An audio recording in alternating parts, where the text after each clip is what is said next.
से आपको उम्मीदवारी घोषित हो गई। जी अल्हम्दुलिल्लाह, मैं बैरिस्टर असदुद्दीन अवैसी साहब का तहे दिल से शुक्रिया अदा करता हूँ कि उन्होंने एक बार फिर से मुझ पर यकीन एतमाद जताया और उन्होंने औरंगाबाद ईस्ट से मुझे लड़ाने का फैसला किया है। मैं औरंगाबाद की आवाम के ऊपर मुझे पूरा यकीन है कि मजलिस इत्तेहादुल मुस्लिमीन के लिए जो मोहब्बतें हमने पिछले 10 सालों से यहाँ की आवाम ने हम पर निछावर की है, जो यकीन और भरोसा हम पर जताया है, इंशाअल्लाह इस बार भी वो यकीन और भरोसा यहाँ की आवाम जताएगी। मजलिस में समझता हूँ कि अगर हैदराबाद के बाद सबसे मजबूत कहीं पर हुई है तो वो औरंगाबाद है और औरंगाबाद की आवाम ने हमेशा मजलिस का साथ दिया है। बहुत सारे नौजवान है, बुजुर्ग है, हमारी माएँ है, इन लोगों ने हमेशा अपनी दुआओं से हमें नवाजा है और इंशाअल्लाह यकीनन इस बार भी हमें कामयाबी मिलेगी और मजलिस का परचम यहाँ पर लहराएगा। बीजेपी से भी उम्मीदवारी अतुल सावे की है करीबी, उस पर आपको कुछ नहीं कहेंगे साहब। राजनीतिक पार्टियां है, हर एक को लड़ने का इख्तियार है, जो जहां चाहे वहां पे जाके लड़ सकता है।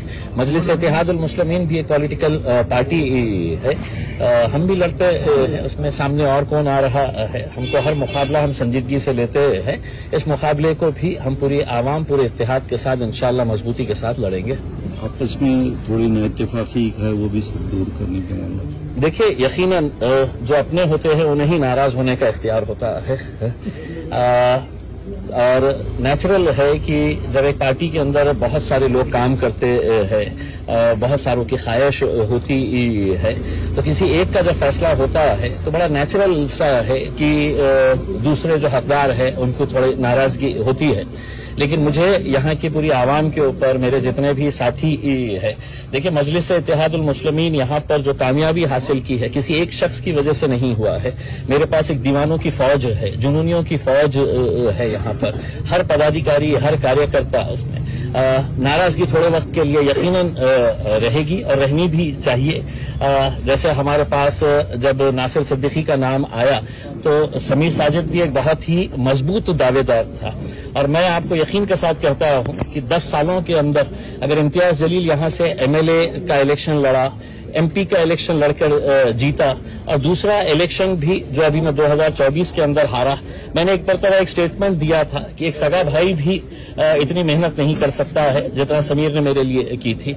लेकिन यकीनन वो भी एक स्ट्रांग दावेदार था और आगे एक अच्छा उसको भी इंसाफ दिया जाएगा।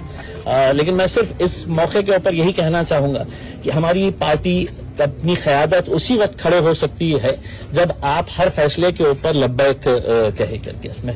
तो यकीनन समीर जो है वो मेरा छोटा भाई है, उसने हमेशा से मुझसे ये बात कहते हुए आया है कि मेरा यकीन मेरा भरोसा जो है वो इम्तियाज जलील तुम्हारे ऊपर है करके उसमें। तो मेरे से जब नाराज है तो उसका पूरा हक है, पूरा इख्तियार है, लेकिन मुझे पूरा यकीन है जितनी मेहनत इम्तियाज जलील खुद करेगा उससे कुछ ज्यादा मेहनत जो है वो समीर साजिद और उसके साथ रहने वाली पूरी टीम करेगी इंशाअल्लाह। सबसे पहले तो मैं इम्तियाज भाई को मुबारकबाद दूंगा कि असद साहब ने उनको जो है तो आज औरंगाबाद ईस्ट से जो है तो कैंडिडेट बनाया है। 2 बार जो दीवार नहीं गिर सकी, इंशाअल्लाह इस बार इम्तियाज जलील साहब उस दीवार को जरूर गिराएंगे और इस कॉन्स्टिट्यूएंसी से जो है एमएलए बनेंगे। साथ ही मैं नासिर सिद्दीकी साहब को भी मुबारकबाद देता हूँ, इंशाअल्लाह उनके लिए भी मेहनत करेंगे, जमात को मजबूत करने के लिए मेहनत करेंगे। और जिस तरीके से इम्तियाज भाई ने कहा कि समीर का भरोसा इम्तियाज भाई पे है, तो अल्हम्दुलिल्लाह समीर का भरोसा पहले अल्लाह के ऊपर है और अल्लाह के बाद मेरे क़ायद के ऊपर है। और जो हुक्म मेरे क़ायद की तरफ से आया है तो अल्हम्दुलिल्लाह लब्बैक कहता हूँ और पूरी ईमानदारी से मेहनत करेंगे और दोनों सीट्स को इंशाअल्लाह जिताने की पूरी कोशिश करेंगे।